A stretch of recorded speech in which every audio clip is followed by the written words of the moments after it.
வணக்கம். நான் கனி மார்த்தாண்டன். இன்றைய ஜோதிட வகுப்பில் நீங்கள் தெரிந்து கொள்ள இருப்பது ஜாதகத்தில் எழுதப்பட்டிருக்கின்ற கிரகங்களுடைய நிலையை. இதற்கு முன் வந்த வகுப்பில் நீங்கள் என்ன தெரிஞ்சிட்ருப்பீங்க? உச்சம், நீச்சம் மற்றும் மூலத்திரிகோணம், ஆட்சி வீடுகள். இந்த வீடுகளில் எந்த வீட்டில் ஒரு கிரகம் இருக்கின்ற பொழுது அது வலுவாக செயல்படும் அப்படிங்கிறத நீங்கள் தெளிவாக தெரிஞ்சிட்ருப்பீங்க. அந்த வகுப்பை நீங்கள் பார்க்கல அப்படின்னு சொன்னால் மீண்டும் அதை ஒரு வாட்டி பாருங்கள். அப்போது உங்களுக்கு ஒரு கிரகங்கள் எந்த இடத்தில் இருக்கின்ற பொழுது ஆட்சி, உச்சம், நீசம், மூலத்திரிகோணம் என்ற அமைப்பில் வரும், அதனுடைய பலம் என்னங்கிறது நீங்கள் தெரிஞ்சிட்ருப்பீங்க. எல்லாத்தையும் விட ரொம்ப அதிகமான ஒரு வலு வாய்ந்த கிரகம் வக்ரமாக இருக்கின்ற பொழுது 4 மடங்கு அதிகமாக செயல்படும் அப்படிங்கிறதையும் நான் சொல்லியிருக்கேன். இந்த வகுப்பில் ஹஸ்தங்கம், வக்ரம், வர்க்கோத்தமம் இந்த வார்த்தைகளுக்கு என்ன அர்த்தம் ஜோதிடத்தில், இதை பற்றி தான் இந்த வகுப்பில் நீங்கள் தெரிஞ்சுக்க போகிறீங்க. ஜாதகத்தில் அஸ்தங்கம் அப்படி எழுதியிருப்பாங்க. ஒரு கிரகத்துடைய நிலையை அஸ்தங்கம் என்று எழுதியிருப்பார்கள். நம்ம நினச்சிட்டு இருப்போம் அது உச்ச நிலையில் இருக்கக்கூடிய ஒரு கிரகம். உதாரணத்திற்கு சுக்கிரன் மீன ராசியில் இருப்பதாக ஒரு ஜாதகத்தில் இருக்குது. அப்படின்னா மீன ராசி என்பது சுக்கிரனுக்கு உச்சம் பெற்ற வீடு. அதனால் சுக்கிரன் மிகவும் அதிகமான ஒரு வலிமுடன் அவர் இருக்கிறாரு அப்படிங்கிறத நம்ம புரிஞ்சிட்ருப்போம். ஆனால் அந்த சுக்கிரனுடன் சூரியனும் சேர்ந்து இணைகின்ற பொழுது சுக்கிரன் அந்த இடத்துல அஸ்தங்கம் என்ற நிலையை அடைகிறார். அஸ்தங்கம் அப்படி சொல்லி ஜாதகத்தில் எழுதி வச்சுருக்காங்க.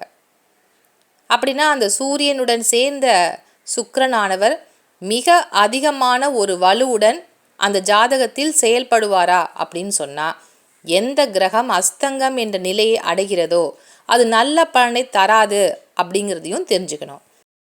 அஸ்தங்கம் என்ற நிலையை ஒரு கிரகம் அடைந்து விட்டால் அந்த கிரகம் ஜாதகத்தில் நல்ல பலன்களை தராது. அஸ்தங்கம் என்பது என்ன?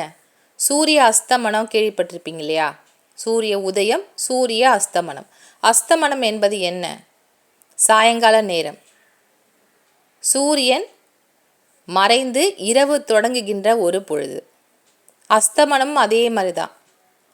சூரியனை போல பிரகாசிக்க வேண்டிய ஒரு கிரகம் முழுமையாக வலு இழந்து அது அஸ்தமனம் செயலிழந்து போயிடுச்சு அப்படிங்கிறது தான் உங்களுடைய ஜாதகத்தில் அஸ்தமனம் அப்படிங்கிற வார்த்தையை அஸ்தங்கம் அப்படின்னு எழுதியிருப்பாங்க. சூரியனுடன் ஒரு கிரகம் இணைந்து ஒரு 10 டிகிரிக்குள்ளே சேர்ந்து இருக்குது அப்படின்னு சொன்னால் அந்த கிரகம் அஸ்தங்கம் ஆகிவிட்டது அப்படின்னு எடுத்துக்கலாம். சந்திரன், ராகு, கேது இந்த 3 கிரகங்களும் சூரியனுடன் இணைகின்ற பொழுது அஸ்தங்கம் என்ற நிலையை அடைவதில்லை. மற்ற கிரகங்கள் சூரியனுடன் இணைந்து ஒரு ஜாதகத்தில் ஒரே ராசியில் இருந்தால், அதுவும் 10 டிகிரிக்குள் இணைந்து இருக்கிறது அப்படின்னு சொன்னால் அந்த கிரகம் அஸ்தங்கம் என்ற நிலையை அடைந்திருக்கிறது. அதனால் நீச பலன்களை மட்டுமே அந்த ஜாதகத்தில் செய்ய முடியும், செயல்படுத்த முடியும் அப்படிங்கிறத தெரிஞ்சுக்கணும். மிக சரியாக சொல்லணும் அப்படின்னா சூரியனுடன் 17 டிகிரிக்குள்ள செவ்வாய் இணைந்திருந்தால் அஸ்தங்கமாகி விடுவார். செவ்வாய் அஸ்தங்கம் என்ற நிலையை அடைந்து விடுவார். சூரியனுடன் 13 பாகைக்குள் புதன் இணைந்திருந்தாலும் அவர் அஸ்தங்கம் என்ற நிலையை அடைவார். சூரியனுடன் ஒரு 11 டிகிரி குரு இணைந்திருந்தால் குரு அஸ்தங்க நிலையை அடைவார். சூரியனுடன் 8 பாகைகள், அது 8 டிகிரி சுக்கிரன் இணைந்தால் அஸ்தங்கம் என்ற நிலையை அடைந்திடுவார் சுக்கிரன். சூரியனுடன் 15 டிகிரி சனி இணைந்திருந்தால் சனியினுடைய பலுவானது அஸ்தங்கமாகிவிட்டது அப்படின்னு தெரிஞ்சுக்கலாம். இதை மாதிரி மிக சரியாக துல்லியமாக ஒரு கணக்கு சொல்லணும், டிகிரி போட்டு சொல்லணும் அப்படின்னு சொன்னால், இந்த டிகிரிக்குள்ள ஒரு கிரகம் சூரியனுடன் இணைந்தால் அஸ்தங்கம் என்ற நிலையை அடைந்திருவார். பொதுவாகவே 10 டிகிரிக்குள்ள சூரியனுடன் ஒரு கிரகம் சேர்ந்து நின்றால் அந்த கிரகம் அஸ்தங்கம் என்ற நிலையை அடையும். சந்திரன், ராகு, கேது இந்த 3 கிரகங்கள் தவிர்த்து மற்ற கிரகங்கள் சூரியனுடன் இணைந்து ஒரு ராசியில் இருக்கின்ற அஸ்தங்கம் என்ற நிலையை அந்த கிரகம் அடைந்துவிடும். சூரியனுடன் சேர்கின்ற கிரகங்களுக்கு மட்டும்தான் அஸ்தங்கம் என்ற நிலை உண்டு. மற்றது மற்ற கிரகங்கள் இப்போ உதாரணத்துக்கு சுக்கிரனுடன் புதன் சேர்ந்து நிற்கிறது, அதனால் அது அஸ்தங்கம் என்ற நிலையை அடையுமா அப்படின்னு கேட்டிங்கன்னா கிடையாது. சூரியனுடன் மட்டும் மற்ற கிரகங்கள் இணைகின்ற பொழுது அஸ்தங்கம் என்ற நிலை உண்டு. அடுத்ததாக வக்ரம். வக்ரம் என்றால் ஒரு கிரகம் பின்னோக்கி நகர ஆரம்பித்தால் அதற்கு வக்ர நிலை என்று பெயர். எல்லா கிரகங்களுமே நேர்கதியில்தான் சுற்றி வரும். எப்படி சுற்றும் அப்படின்னு பார்த்தீங்கன்னா இடதுபுறத்திலிருந்து வலதுபுறமாக சுற்றி வரும். இதை கிளாக் வைஸ் அப்படின்னு சொல்லுவோம். எப்பொழுது ஒரு கிரகம் பின்னோக்கி, அதாவது ஆன்டி கிளாக் வைஸாக சுற்ற ஆரம்பிக்கிறதோ அப்பொழுது அந்த கிரகம் வக்ர நிலை அடைந்திருக்கிறது அப்படின்னு அர்த்தம். வக்ர கதியில் ஒரு கிரகம் ஒரு ஜாதகத்தில் இயங்கினால் அது உச்ச பலனை போல 2 மடங்கு அதிகமாக அந்த ஜாதகருக்கு தரும் என்று பல தீபிகை அப்படிங்கிற ஒரு மூல நூலில் இதனுடைய பலத்தை சொல்லியிருக்காங்க. அதனால் 4 மடங்கு அதிகமாக வக்ர கிரகங்கள் செயல்படும். ஒரு ஜாதகத்தில் 1 இருந்தால் கூட பரவாயில்ல, 2 இல்லைனா 3 கிரகம் வக்ர நிலையில் இயங்கி கொண்டிருக்கிறது அப்படின்னு சொன்னால் அந்த ஜாதகருக்கு அதிகப்படியான ஒரு நல்ல பலன்களையோ அல்லது கெடு பலன்களை மிக அதிகமாக இந்த வக்ர கிரகங்கள் செயல்படுத்தும். அது இந்த ஜாதகத்தை பொறுத்து தான் நம்ம தெரிஞ்சுக்க முடியும். வக்ர கிரகங்கள் இருந்தால் அதி தீவிரமான பலன்களை அந்த ஜாதகருக்கு செய்யும். வக்ரத்தன்மை அடைந்த கிரகம் எப்படிப்பட்ட விதிகளை உள்ளடக்கியது அப்படின்னு தெரிஞ்சுக்கலாம். ஒரு கிரகம் நீசம் பெற்று வக்ர கதியில் இருந்தால் அதனுடைய நீசத்தன்மை என்பது குறைந்து அந்த ஜாதகருக்கு யோகத்தை செய்யக்கூடிய கிரகமாக அந்த நீச கிரகம் செயல்படும். உச்சம் பெற்ற ஒரு கிரகம் வக்ர கதியில் இயங்கி கொண்டிருந்தால் அந்த ஜாதகருக்கு உச்ச பலனையை தராது. ஒரு நல்ல விஷயத்தை, நல்ல யோகத்தை அந்த உச்ச கிரகம் செய்யாது. தீமையான விஷயங்களையும் பாதிப்பை தரக்கூடியதாகவும், நீசம் பெற்ற கிரகம் ஒரு ஜாதகத்தில் என்ன வேலையை செய்து அந்த ஜாதகருடைய வாழ்க்கையை கெடுக்குமோ அதை மாதிரி ஒரு கிரகம் உச்சம் பெற்ற நிலையில் வக்ர நிலை என்ற நிலையை அடைந்து விட்டால் அது ஜாதகருக்கு மிகப்பெரிய தொல்லைகளை தரும். ஆட்சி வீட்டில் நிற்கின்ற ஒரு கிரகம் வக்ர நிலையை அடைந்தால் ஆட்சிக்குண்டான பலனை தான் தரும். அது கெடு பலன்களையோ இல்லை சுப பலன்களையோ அதிகமாகவோ செய்யாது. ஆட்சி பெற்ற கிரகம் ஒரு இடத்துல இருக்கும்போது வக்ர நிலை இருக்குது அப்படின்னு சொன்னால் அந்த இடத்தில் அது என்ன வேலை செய்யணுமோ அந்த வேலையை முழுமையாக செய்யும். வக்ர கிரகங்கள் எப்பொழுது அதிகப்படியாக செயல்படும்? கோச்சாரத்தில் அந்த கிரகம் வக்ர நிலையை அடைகின்ற காலகட்டத்தில் அந்த ஜாதகருக்கு அது அதிகமாக செயல்படும்.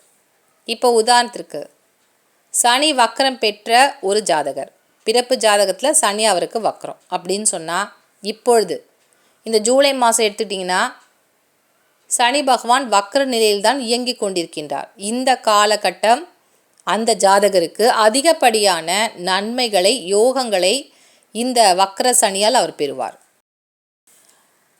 எப்படி அஸ்தங்கம் என்ற நிலையில் சந்திரன், சூரியன், ராகு, கேது இந்த 4 கிரகங்களுக்கும் அஸ்தங்கம் என்ற நிலை இல்லையோ அதே போல வக்ரமும் இந்த 4 கிரகங்களுக்கும் ஏற்படாது. மற்ற 5 கிரகங்களுக்கும் வக்ர நிலை என்பது உண்டு. அடுத்ததாக வர்க்கோத்தமம். ஒரு கிரகம் வர்க்கோத்தமம் பெற்றிருக்கு, உங்கள் ஜாதகத்தில் ரொம்ப வலிமையாக இருக்குது அப்படின்னு சொல்லி கேள்விப்பட்டிருப்பீங்க. யாருக்காவது இந்த மாதிரி வர்க்கோத்தம் பெற்ற ஒரு கிரகம் இருக்குது அப்படின்னு சொன்னால் மிக அதிகப்படியான வலுவுடன் அந்த ஜாதகம் ஒரு காலகட்டத்தில் அவரை சாதிக்க தூண்டும், சாதிக்க வைக்கும். வர்க்கோத்தமம் என்பது என்ன? ராசியில் நிற்கின்ற ஒரு கிரகம் நவாம்சத்திலும் அதே கட்டத்தில் இருக்க வேண்டும். அது நீசம், உச்சம், ஆட்சி எதுவுமே தேவையில்லை. ஒரு கிரகம் ராசி கட்டத்தில் எந்த இடத்துல இருக்கோ அதே கட்டத்தில் நவாம்சத்திலும் சென்று அமர வேண்டும், அவ்வளோதான். அப்படி ஒரு கிரகம் ஒரு ஜாதகத்தில் இருந்தால் வர்க்கோத்தமம் பெற்ற ஜாதகம் அப்படின்னு சொல்லலாம். உங்களுடைய ஜாதகத்தில் அந்த கிரகத்திற்குரிய ஸ்தானம் என்ன? லக்கணத்திலிருந்து 12ஆம் இடம் வரைக்கும் இருக்கின்ற ஸ்தானங்களில் அந்த கிரகம் எந்த ஸ்தானத்திற்கு உரியதோ அந்த ஸ்தானத்தை மிக அதிகப்படியான வலுவுடன் இந்த பிறவியில் செயல்படுத்தும் இந்த வர்க்கோத்தமம். அதனால் வர்க்கோத்தமம் பெற்றவர்கள் எப்படியாவது அவங்களுடைய வாழ்நாளில் ஒரு சாதனையை புரிவார்கள். மிகப்பெரிய அளவில் அவர்களால் ஒரு சாதனையை படைக்கக்கூடிய ஜாதகமாக இந்த வர்க்கோத்தமம் மாற்றிவிடும். பெயர் சொல்லாத ஒரு சப்ஸ்கிரைபர் கமெண்ட்ஸில் குரு வக்ரம் பெற்றால் என்ன பலன் அப்படின்னு என்கிட்ட ஒரு கேள்வி கேட்டிருந்தாங்க கமெண்ட்ஸில். குரு வக்ரம் என்ற நிலையை அடைந்து விட்டார். குரு தன்னுடைய இயல்பிலிருந்து மாறிவிடுவார். குரு என்பவர் 100% முழுமையான ஒரு சுபகிரகம்.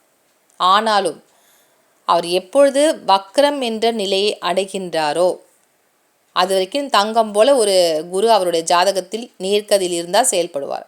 அதே வக்ரகதி அப்படிங்கிறப்போ அவருக்கு முழுமையான ஒரு சுப பலனை தரக்கூடிய குருவாக செயல்பட மாட்டார். குரு பார்க்க கோடி புண்ணியம். ஆனால் குரு வக்ரம் பெற்ற நிலையில் ஒரு ஜாதகத்தில் ஒரு கிரகத்தை பார்த்தால் தேவையில்லாத பிரச்சனைகள் வரும், புத்திர தோஷம் வரும். குரு வக்ரமாக இருந்தால் புத்திர தோஷம் ஏற்படும். அவருக்கு பல பெண்களுடன் தொடர்பு ஏற்படும். கெட்ட சகவாசங்கள் ஏற்படக்கூடிய அமைப்பு குரு வக்ரம் பெற்ற நிலையில் ஏற்படும்.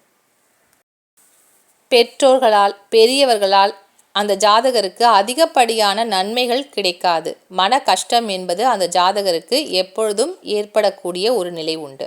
இது குரு வக்ரம் பெற்று ஒரு ஜாதகத்தில் இருக்கின்ற பொழுது ஏற்படக்கூடிய பலன்கள். இந்த வகுப்பில் நீங்கள் வக்ரம், ஹஸ்தங்கம், வர்க்கோத்தமம் இதை பற்றிய முழு விவரங்களை நீங்கள் தெரிஞ்சிட்ருப்பீங்க. அடுத்த வகுப்பில் இன்னும் சில முக்கியமான தகவல்களுடன் அடுத்த வகுப்பில் சந்திக்கலாம். நன்றி, வணக்கம்.